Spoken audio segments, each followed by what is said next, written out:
इसे तो जापानीज भी पढ़ेंगे, इसे तो तेलुगु बोलने वाले भी पढ़ेंगे, इसे तो ब्रज भाषा वाले भी पढ़ेंगे, इसे तो उर्दू और फारसी वाले भी पढ़ेंगे, इसे तो कन्नड़ वाले भी पढ़ेंगे, इसे तो बंगाली भी पढ़ेंगे।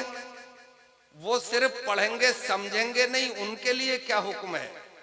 तो निदाई हम्बल वो मेरे इस कलाम को अगर बगैर समझे हुए भी दिल की गहराइयों से तिलावत करते रहेंगे तो मैं उनके दिल को भी अपने नूर से मुनव्वर कर दूंगा। वाह और जब वो मैदान महशर में पहुंचेंगे तो उन्हें जन्नत का टिकट अता कर दिया जाएगा। वाह सुभान अल्लाह। तो ये अल्लाह का कलाम है जो आपके इस मदरसे में लायक व फायक मुदर्रिसीन के जरिए पढ़ाया जा रहा है।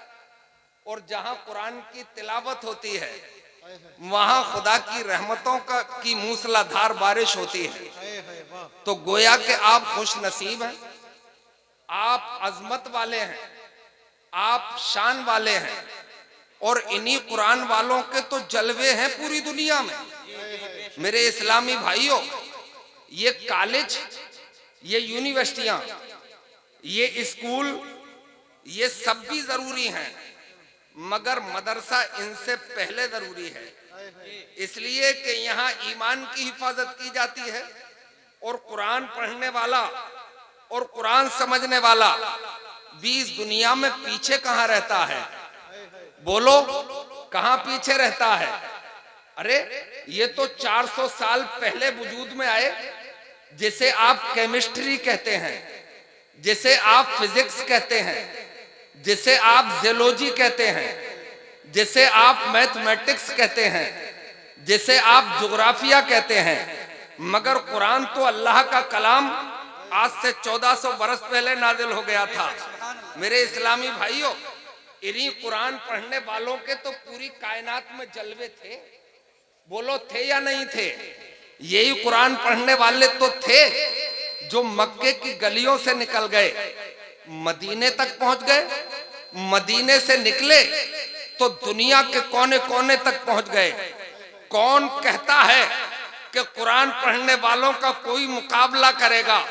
अगर मुकाबले में हो कोई तो लाओ। इसी भारतवर्ष में, इसी अपने प्यारे वतन हिंदुस्तान में आज से 900 बरस पहले एक कुरान पढ़ने वाला आया था, एक कुरान समझने वाला आया था। लाठी भी लेके नहीं आया था, तलवार तो बड़ी बात है मेरे भाई, नेज़े और भाले भी लेके नहीं आया था, तोप और गोले भी लेके नहीं आया था, परमाणु तो वजूद में नहीं आया था, अणु का तो उस वक्त गुमान भी नहीं था, कोई वेपन भी नहीं था, मगर वो तन्हा इल्लल्लाह का नारा लगा के आया था। मुस्तफा जाने रहमत का इश्क अपने सीने में मौजूदन करके आया था, इल्लल्लाह का नारा लगा था। और इसी भारतवर्ष में उसी कुरान पढ़ने वाले का कलाम सुन के, उसका चेहराए पाक देख के 90 लाख लोगों ने कलमा पढ़ा था और गुलामे मुस्तफा बन गए थे।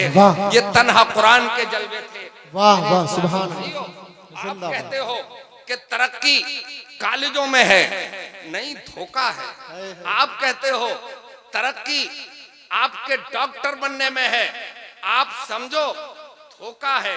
हाँ, वो डॉक्टर मुझे कबूल है कि इधर जरूरत पड़ी तो इंजेक्शन भी लगाए, मगर जब अजान हो जाए तो अपने रब की बारगाह में मुसल्ला बिछाकर सर माबूदे हकीकी की बारगाह में रख दे।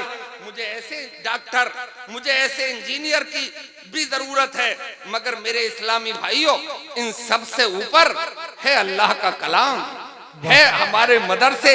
मेरे भाइयों, अब हम अपने ही लोगों से, जब अपने ही लोगों में हम देखते हैं तो अपने लोग जो कॉलेज में पढ़ाते हैं, जो बड़ी बड़ी डिग्रियां लेके आते हैं, वही हमें बोदला समझते हैं, वही हमें कमजोर समझने लगते हैं, वही मदरसों पे उंगलियां उठाते हैं, मौलवियों को कमतर समझते हैं। मेरे इस्लामी भाइयों, ये मौलवी जिसे तू कमतर समझता है, ये तेरे हर वक्त की जरूरत है, तेरे हर लम्हे की जरूरत है। जब पैदा बच्चा होता है तो कुरान वो अजान पढ़ने के लिए किसी डॉक्टर साहब को नहीं बुलाया जाता है, इंजीनियर साहब को नहीं बुलाया जाता है, मिनिस्टर साहब को नहीं बुलाया जाता है, अजान पढ़ने के लिए भी मदरसे के प्रोडक्ट को ही तो बुलाया जाता है।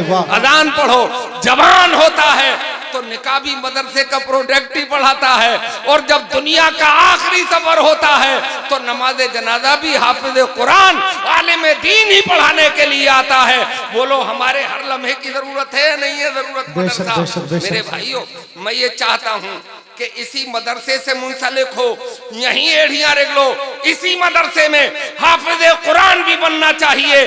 आपका साथ हो जाए तो ये मदरसा यूनिवर्सिटी की शक्ल इख्तियार करे, यहीं आलिम दीन भी बनाए जाएं, हाफिज कुरान भी बनाए जाएं, और यहीं डॉक्टर और इंजीनियर भी बनाए जाएं, ताकि वो ये साबित कर सके कि हम हाफिज कुरान भी हैं और अल्लाह के फजल से हम अच्छे डॉक्टर भी।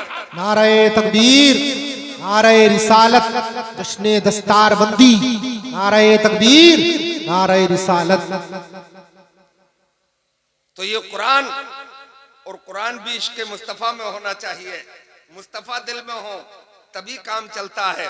एक किस्सा सुनाता हूं आपको, अगर हुंकारे आपके शामिल रहे तो किस्सा आगे बढ़ाया जा सकता है। हुंकारे सुभान अल्लाह के, वो भी प्यार से जरा एक बार सुभान अल्लाह बोलिए। सुभान अल्लाह। अपनी बात आगे बढ़ाता हूँ, बात समझ में ना आए तो पूछ लीजिएगा। एक बार अपने आका, पूरी कायनात के दाता जनाबे मोहम्मदुर रसूलुल्लाह सल्लल्लाहु ताला अलैहि वसल्लम ने अपने दुनियावी दो वजीरों में से वजीर दोयम यानी हजरत उमर फारूक आजम रज़ियल्लाहु ताला अन्हु को तलब फरमाया और इशारा करके बुलाया। हजरत उमर सरकार की बारगाह में हाजिर हुए, एक लम्हे के लिए सरकार के रूए ज़ेबा का दीदार फरमाया, फिर गर्दन झुकाई, फिर हाथ बांधे, अदब से सरकार की बारगाह में खड़े हो गए। आप ये जुमले सुन के हैरत में पड़ गए होंगे, इसलिए कि सरकार का वो रूए ज़ेबा, वो चेहरा पाक के ऐसा लगे कि उसमें सूरज गर्दिश करता हुआ नजर आ रहा हो। अगर 14वीं रात का चांद सरकार का रूए ज़ेबा देखे तो शर्मा जाए। ये छोटा जुमला बोला मैंने, सरकार का रूए ज़ेबा, उसका तो कोई तोड़, उसका तो कोई जवाब है ही नहीं कायनात में मेरे भाइयों। मगर इतना सुनो कि सरकार का तलवा अगर 14वीं रात का चांद देख ले तो शर्मा के तारा हो जाए, वो तलवा मुस्तफा का देखे तो शर्मा जाए, सुकड़े और तारा बन जाए। मगर हजरत उमर हैं, सरकार अलैहिस्सलातु वस्सलाम के चेहरा पाक को एक लम्हे के लिए देखते हैं, फिर गर्दन झुकाते हैं, अदब से हाथ बांध के सरकार की बारगाह में खड़े हो जाते हैं। आप सोच रहे होंगे कि अच्छी चीज को तो मुड़ मुड़ के देखा जाता है, टिकटिकी बांध के देखा जाता है, हुस्न देता है दावते जलवा, पर्दे उड़ उड़ के देखते हैं मुझे मेरे भाई। और वो तो ऐसा हुस्न कि जिसके बारे में आला हजरत अजीमुल बरकत ने यूं इरशाद फरमाया, वो कमाल हुस्न हुजूर है कि गुमान नक्शे जहां नहीं, यही फूल खार से दूर है, यही शम्मा है कि धुआं नहीं, वो मुस्तफा का रूए ज़ेबा। मगर हजरत उमर एक लम्हे के लिए और फिर गर्दन झुका लेते हैं। कोई लॉजिक होगा, कोई वजह तो होगी, कोई हिकमत तो होगी। अरे तुम कहते हो हिकमत, करोड़ों हिकमतें होती हैं बुजुर्गों के काम में, अल्लाह वालों के किसी भी अमल में।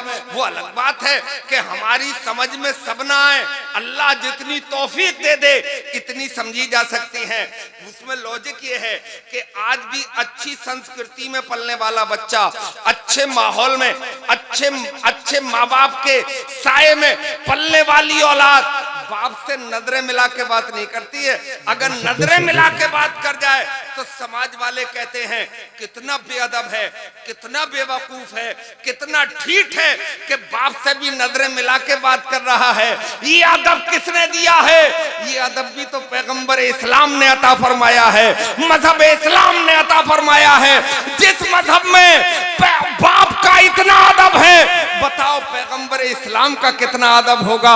और वो भी हजरत उमर जैसी पर्सनालिटी के लिए मेरे भाइयों। हजरत उमर इसलिए गर्दन झुका के खड़े हैं क्योंकि सरकार ने बात करने के लिए बुलाया है। नजरें मिला के बात नहीं की जाएगी, बल्कि नजरें झुका के अदब के साथ अपने आका की बात सुनी जाएगी। गर्दन झुका के खड़े हैं। मुस्तफा ने इरशाद फरमाया, उमर हमने तुम्हें एक खास बात करने के लिए बुलाया है।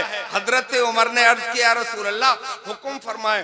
बोले, उमर एक दिन वो भी आएगा कि तुम्हारी रूह तुम्हारे कफस उनसरी से परवाज कर जाएगी, यानी जिस्म से निकल जाएगी। फिर तुम्हारे ही घर वाले, फिर तुम्हारे ही रिश्तेदार, फिर तुम्हारे ही अजीजो अकारिब, फिर तुम्हारे ही पड़ोसी तुम्हारे कपड़े उतार लेंगे, फिर तुम्हें तख्ते पे लिटाया जाएगा, फिर तुम्हें नहलाएंगे, फिर तुम्हें चंद कपड़ों में लपेटेंगे, यानी तुम्हें कफनाया जाएगा, और फिर कांधे पे उठाएंगे, और फिर तुम्हें 2 गज जमीन में तन्हा छोड़कर वापस आ जाएंगे। जैसे ही वो तन्हा छोड़कर वापस आएंगे, अल्लाह तबारक व तआला के 2 मुकर्रर करदा फरिश्ते, जिनमें से एक का नाम मुनकर है और दूसरे का नकीर है, जिसकी एक एक आंख एक एक देख की बराबर होगी, और मशाल की तरह जलती हुई जमीन को चीरते फाड़ते हुए, लंबे लंबे बाल, लंबे लंबे नाखून जमीन को चीरते फाड़ते आएंगे और तुमसे सवालात का सिलसिला शुरू करेंगे।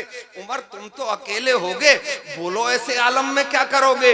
हजरत उमर ने जब मुस्तफा जाने रहमत सल्लल्लाहु अलैहि वसल्लम की ज़बान फैज़ तर्जमान से कब्र का मंजरनामा सुना तो माथे पे लकीरें पड़ गईं, चेहरे का रंग फीका पड़ गया। मैं उन उमर की बात कर रहा हूं जो किसी मरहले में नहीं घबराए। मैं उन उमर की बात कर रहा हूं कि जिनके दौर में 2 सुप्रीम पावर रौंदी गई, रोमन एम्पायर रौंदा गया। उन्हीं के जमाने में ईरान के ऐवानों पे परचम इस्लाम लहराया गया, ला इलाहा इल्लल्लाह के नारे बुलंद किए गए। मैं उन उमर की बात कर रहा हूं कि जिनका नाम सुन के शैतान भी गली बदल देता है। मैं उन उमर की बात कर रहा हूं कि जिनके लिए हिंदुस्तान के first prime minister mister Jawaharlal Nehru ने एक किताब लिखी है, डिस्कवरी ऑफ इंडिया, यानी हिंदुस्तान की खोज। उसमें भी हजरत उमर का जिक्र किया है। उसमें मिस्टर जवाहरलाल नेहरू ने लिखा है कि इस लोकतंत्र का, इस जमहूरियत का अगर कोई सबसे अजीम हुक्मरान गुजरा है, सबसे कामयाब लीडर गुजरा है, तो उस लीडर का नाम उमर फारूक आजम है। मैं उन उमर की बात कर रहा हूं। उनके माथे पे लकीर है इसलिए कि कब्र का मंजरनामा सुना है। मेरे भाइयों गौर करने का मकाम है। आज हमने अपने समाज में, अपने मुआशरे में ऐसे लोग भी देखे हैं कि कब्रिस्तान में भी हंसते हैं, उनके वहां भी ठट्टे करते हैं। एक बार कब्र में झांक के देख लिया करो, एक बार गौर फिक्र कर लिया करो कि कोई बल्ब नजर आता है, कोई राड नजर आती है, कोई रकम की थैली नजर आती है, बताओ वहां कोई रियाल की गड्डी नजर आती है, वहां पानी नजर आता है, वहां कोई दीनार नजर आता है, वहां कुछ भी नजर नहीं आता है। इसलिए नजर नहीं आता कि वहां रियाल काम नहीं आएगा, वहां मेरे भाई डॉलर काम नहीं आएगा, वहां दीनार काम नहीं आएगा, वहां रुपया काम नहीं आएगा, वहां टका काम नहीं आएगा। वहां अगर काम आएगा तो मुस्तफा जाने रहमत की मोहब्बत काम आएगी, कुरान की तिलावत काम आएगी, मस्जिद की 5 वक्ता नमाजें काम आएंगी, अपने माँ बाप का अदब काम आएगा, गुलामी मुस्तफा काम आएगा। नारे तकबीर, नारे रिसालत, मुफ्ती शकील साहिब किबला, नारे तकबीर, नारे रिसालत जिंदाबाद। और हजरात, मैं बताऊं आपको, जितने मराहिल से इंसान गुजरता है, जितने मराहिल हैं, 5 मराहिल से इंसान की जिंदगी गुजरती है।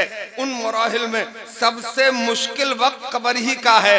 एक मरहला वो है कि जब आप आलम अरवाह में थे, जिसे कुरान ने यौमे अलस्तो कहा है, जहां आपसे सवाल किया था हमारे परवरदिगार ने, अलस्तो बे रब्बिकुम, क्या मैं तुम्हारा रब नहीं हूं? सबने जवाब दिया था कालू वाला, इसका मतलब होश में थे।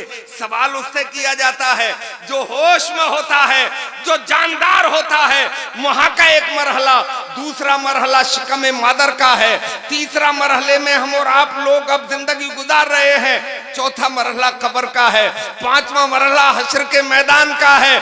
मेरे भाई, हश्र के मैदान में वो अलग बात है कि सूरज सवा नेज़े पर आ जाएगा, जमीन तांबे की हो जाएगी, अलतश के नारे होंगे, मगर अकेलापन नहीं होगा। कब्र में तो तन्हाई होगी ना, 2 गज जमीन होगी। हजरत उमर के माथे पे लकीरें हैं। मैं उन उमर की बात कर रहा हूं कि जब हजरत उमर ने कलमा पढ़ा था तो मक्के के हालात अच्छे नहीं थे, कोड़े बरसाए जाते थे, आग के अंगारों पे लटाया जाता था, मेरे भाई चर्बी पिघल जाती थी, नेदे और भालों से गोदा जाता था। इसका मतलब यह है कि इस दौर में भी कोई ये कह के नहीं निकल सकता कि मौलाना जरा बच के चलो, थोड़ा यू टर्न ले लो, इसलिए कि माहौल अच्छा नहीं है। अरे माहौल तो अपने लिए कभी भी अच्छा नहीं था। करबला में भी तो माहौल अच्छा नहीं था, मक्के में भी तो माहौल अच्छा नहीं था। बोलो माहौल कहां अच्छा था? कोड़े खाए जा रहे थे, आग के अंगारों पर लिटाए जा रहे थे, नेज़े और भालों से गोदे जा रहे थे। क्या वो दामने मुस्तफा छोड़ के चले गए थे? क्या मैदान छोड़ दिया था उन्होंने? क्या अबू जहल के साथ आ गए थे? नहीं, हमने तो ये पढ़ा है तुम्हारी ही तारीख में कि इधर कोड़ों की बारिश तेज होती चली जाती थी, मुस्तफा के दीवाने इल्लल्लाह के नारे बुलंद करते चले जाते थे, चर्बी पिघलती चली जाती थी और वो मोहम्मद रसूलुल्लाह के जलवे बखेरते चले गए। नारे तकबीर, नारे रिसालत, मजहबे इस्लाम, नारे तकबीर, नारे रिसालत जिंदाबाद। और वो ये ऐलान करके बड़े मुतमैन होते थे कि तेरी औकात क्या झोंके हवा के, यहाँ गुजरे हैं तूफान सर झुका के। बड़े बड़े तूफान गुजर गए मगर मुसलमान कभी टस से मस नहीं हुआ। उसका ईमान कुरान पे था, उसका ईमान साहिब कुरान पे था, उसका ईमान परवरदिगार पे था। मेरे भाई एक इशारा कर रहा हूँ, अगर आप अपना जहन लगाएंगे तो समझ में आ जाएगा। रास्ता एक था, हजरत मूसा अलैहिस्सलाम उससे दरिया पार कर गए थे, उसी रास्ते पे फिरौन चला था तो उसमें गर्क हो गया था। मकसद रास्ता नहीं है, मकसद तो अपने परवरदिगार पे यकीन है। मुस्तफा जाने रहमत की गुलामी तेरे दिल में होना चाहिए। रास्ता कितना ही खारदार क्यों ना हो, तू मैदान में निकल जाएगा, कामयाबी के झंडे तू ही गाड़ेगा। शर्त यह है कि हाथ में दामन मुस्तफा होना। वाह वाह वाह, बहुत अच्छा, बहुत खूब। तो जब हजरत उमर ने कलमा पढ़ा, हालात बड़े नाजुक, छुप के नमाजें पढ़ी जा रही थी और छुप के कुरान की तिलावत हो रही थी। ये दो नमाजें जिनमें सिर्री तिलावत होती है, यानी आहिस्ता आहिस्ता, उसी दौर से तो शुरू हुई। यानी कि जोहर में जहरी तिलावत नहीं की जाएगी, असर में नहीं की जाएगी। वजह यह थी कि मक्के के मुशरिकीन मारे तताड़े फिरते रहते थे, तलाश करते फिरते रहते थे कि जहां कुरान की आवाज सुनो वहां पत्थर मारो, उन्हें पकड़ो, उन पर कोड़े बरसाओ, आग के अंगारों पर लिटाओ। फिर भी न माने तो उन्हें नेज़े और भालों से गोद दो, फांसी पर चढ़ा दो। ये आलम था। मुस्तफा ने इरशाद फरमाया, इन वक्तों में नमाज तो अदा करना है मगर कुरान की तिलावत आहिस्ता आहिस्ता कर लिया करो, मगरिब में जहरी करो, इसलिए कि वो शराब के नशे में धुत हो जाते हैं, इशा में भी रहते हैं और फजर में उठ नहीं पाते हैं, तो यहाँ जहरी तिलावत हो जाएगी। अब हजरत उमर जब मुस्तफा के दामन पाक से वाबस्ता हुए, जोहर की नमाज में शिरकत फरमाई तो कुरान आहिस्ता से पढ़ा गया। जब नमाज मुकम्मल हुई तो अर्ज किया, या रसूल अल्लाह क्या हम हक पर नहीं है? मुस्तफा ने इरशाद फरमाया, उमर ये अपनी टोली जो है ना यही हक पर है। तो हजरत उमर ने अर्ज किया, रसूल अल्लाह जब हम हक पर हैं तो ये छुप के नमाजें क्यों हो रही हैं? ये आहिस्ता आहिस्ता कुरान की तिलावत क्यों हो रही है? अब ये छुप के कुछ भी नहीं होगा। अब अरब के दबंग ने कलमा पढ़ लिया है, अब मक्के का सूरमा आपका गुलाम बन गया है, अब छुप के कुछ भी नहीं होगा। खाना-ए काबा की सफील से इल्लल्लाह के नारे गूंजेंगे, वहीं कुरान की तिलावत की जाएगी, वहीं अज़ानें पढ़ी जाएंगी। मैं तन्हा अबू जहल से निमट लूंगा और उसकी टोली से भी निमट लूंगा। मगर कब्र का मंजरनामा सुना है तो माथे पे लकीरें हैं, चेहरे का रंग बदला हुआ है। मगर हजरात थोड़ी देर ही गुजरी थी इस तफक्कुर में, अब चेहरे का रंग वापस आया, माथे की लकीरें गायब हो गईं। अर्ज किया, रसूल अल्लाह मैं कुछ अर्ज करूं? इसकी वजह जानते हो? इसकी वजह यह है कि सोहबत मुस्तफा जाने रहमत की थी। सोहबत इंसान को निखार देती है, सोहबत ही इंसान को बिगाड़ देती है। आज भी हमारे समाज में ये नौजवान, ये फ्रेंडशिप बहुत चल रही है, इनकी दोस्तियां बहुत चल रही हैं। इनकी दोस्ती हो गई थोड़ी सी, थोड़े ताल्लुकात हुए, अब वो पहले बैठक में आया, फिर अंदर गया, फिर चौके तक पहुंचा और फिर मामला उसने बिगाड़ना शुरू कर दिया। और जब मामला बिगड़ा तो फिर माथा पीटता है कि हाय रे क्या हुआ। अब आप नौजवान ये कहेंगे ये मौलाना अजीब बुलाया, ये हमारे दोस्तों पे आक्रमण कर रहा है, ये दोस्तों पे हमला कर रहा है। मेरा दोस्त तो बहुत अच्छा है, मैं मानता हूं तेरा दोस्त दूध का धुला है, मगर शैतान तो बिल्कुल अच्छा नहीं है। यार क्या जरूरी है अंदर ले जाना, जब इस्लाम ने इजाजत ही नहीं दी है तो फिर इस्लाम की खिलाफ वर्जी का नतीजा तो बुरा ही आता है। और शैतान तो इंसान का खुला हुआ दुश्मन है। नारे तकबीर, नारे रिसालत, खतीब हिंदुस्तान, नारे तकबीर, नारे रिसालत जिंदाबाद। दोस्ती हजारों से हो, बहुत अच्छा, बहुत अच्छा, मगर दरवाजे तक हो। बेशक हक है। बहुत दूर से आया है तो सिर्फ ड्राइंग रूम तक हो, यानी बैठक तक, बेडरूम तक न हो, है? मामला बिगड़ जाएगा। और बिगड़ा बोलो क्या करूं, अगर दिल थामो तो सुनो, सिर्फ जिला बरेली में, मुझे पता नहीं है आपके यहाँ का, 3 महीने में 1000 लड़कियां आपके घर की दूसरों के साथ भाग गई। अल्लाह अकबर, अल्लाह अकबर। बोलो छत से गिर जाऊं, क्या करूं? हक है? हक है। आपको दर्द ना उठता हो, मुझे तो दर्द उठता है। वजह आपके घर के माहौल में, हक, बेशक बेशक। वजह इसलिए बिगड़े कि आपके घर में कुरान की तालीम नहीं है। इस्लाम ने तो सगे चचेरे तेरे हैं, ममेरे फुपेरे, मुराहिक बच्चा, और वो भी दोनों लड़के बालिग नहीं हुए अभी, मुराहिक है। बालिग का मतलब होता है जब बच्चा पैदा करने की हैसियत पैदा हो जाए। मुराहिक वो होता है कि लड़के को लड़की अच्छी लगने लगे और लड़की को लड़का अच्छा लगने लगे, वो मुराहिक की मंजिल होती है। बेशक बेशक बेशक। समझ लो, एक चारपाई पे एक चादर में सोने की इजाजत नहीं दी। हक है, हक है, बेशक। क्यों? इसलिए कि एहतियात जरूरी है, एहतियात नहीं होगी तो घर का माहौल दरम बरम हो जाएगा। ये किसी कॉलेज में नहीं मिलेगा, मैं किसी कॉलेज का प्रोडक्ट नहीं हूं, मैं मदरसे का प्रोडक्ट हूं। और सच वही है जो मुस्तफा ने फरमाया है, सच वो नहीं है जो आपके कॉलेज के किसी प्रोफेसर ने कहा। हक है, बेशक। क्या बात, बहुत खूब, जिंदाबाद। 3 महीने का नतीजा है।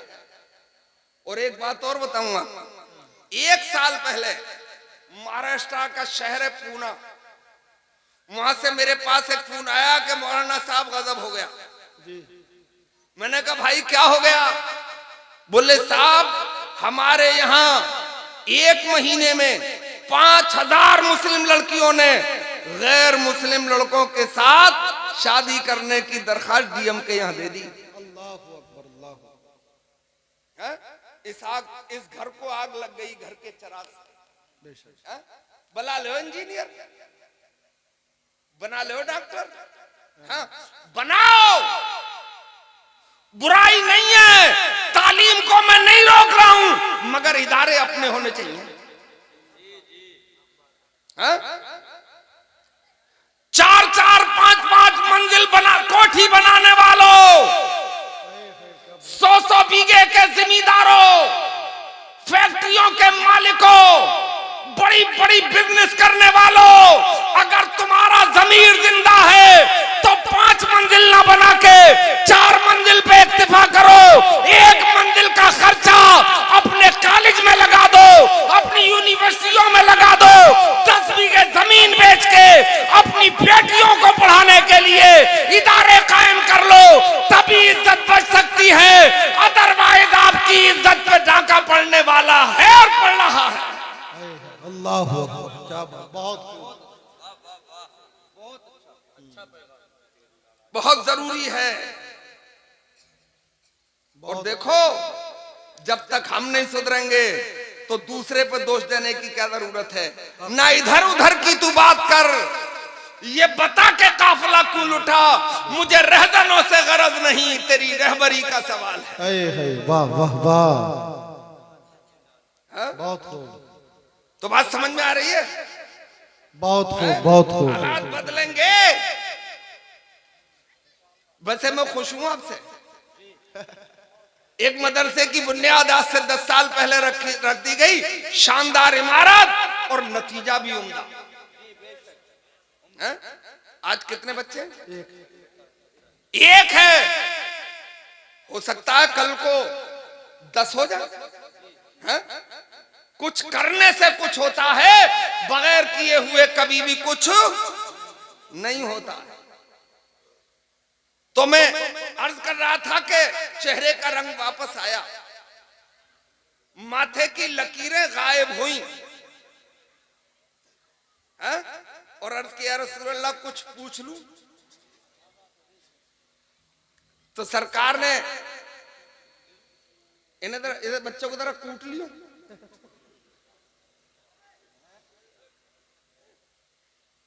सबसे ज्यादा तू ही बोल लिया, मुझसे भी ज्यादा।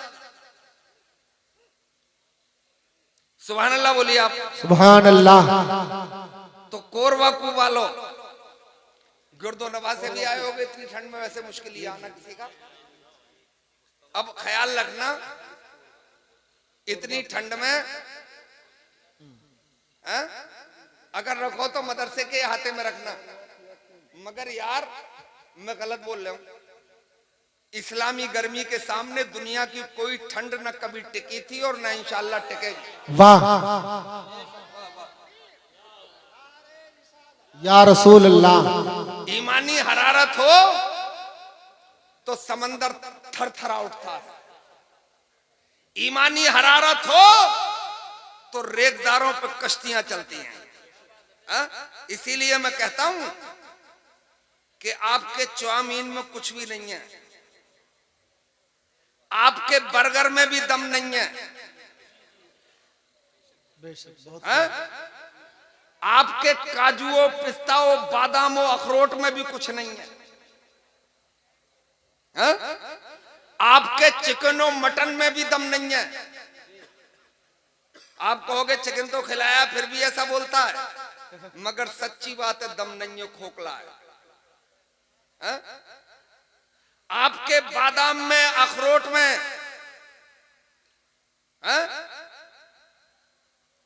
आपके चिलगोजे में भी कुछ नहीं है। अगर है तो सब जवाब दो मिलके कि इधर हैदरे कर्रार है, 3 दिन से फाका है, हाथ में 40 किलो की जुल्फकारे हैदरी है और सामने कुफ्र का किलाए खैबर है। इल्लल्लाह का नारा लगाया जाता है और किलाए खैबर के दरवाजे को उखाड़ दिया जाता है। इसका मतलब ताकत भी याद खुदा में है, ताकत भी जिक्र मुस्तफा में है, ताकत भी कुरान की तिलावत में है। मेरे भाई तभी तो किलाए खैबर उखड़ जाता।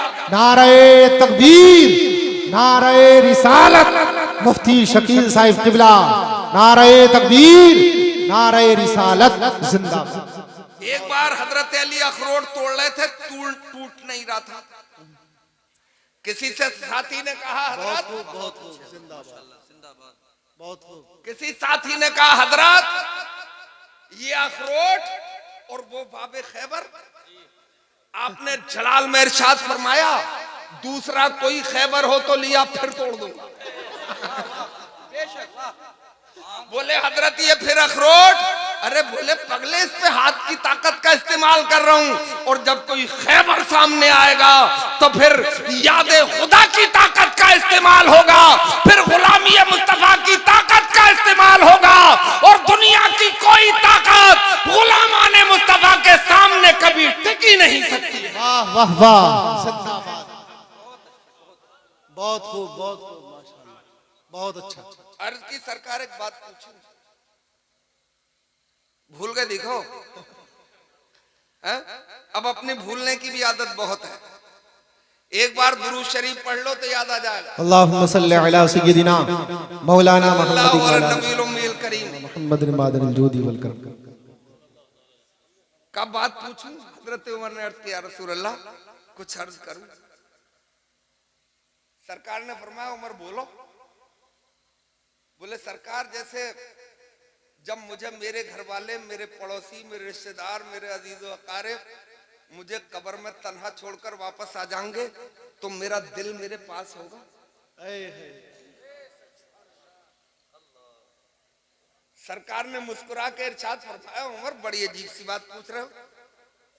बोले, सरकार जैसे कहां जाएं? कोई अपना मावा है, कोई अपना मलजा है, कोई अपना दाता है, कोई अपना आका है, सब कुछ तो आप है। हमें तो जो थॉट आती है, जो सोच पैदा होती है, आपकी बारगाह में अर्ज कर देते हैं। सही होता है तो फौरन जवाब मिलता है, और कुछ गलत पूछ लेते हैं तो उसे आप करेक्ट करते हैं और जवाब मिल जाता है। वाह वाह वाह। ये वो बारगाह है, इसमें ना है ही नहीं। अरबी में जिसे ला कहते हैं, ला है ही नहीं। आला हजरत ने तो इसी की तर्जमानी की है। वाह क्या जूदो करम है शहे फथा तेरा, और नहीं सुनता ही नहीं मांगने वाला तेरा। आए हाय वाह वाह। सरकार मुस्कुराए तो ऐसे कहो कि यूं मुस्कुराए झांसी कलियों में पड़। आए हाय वाह वाह वाह।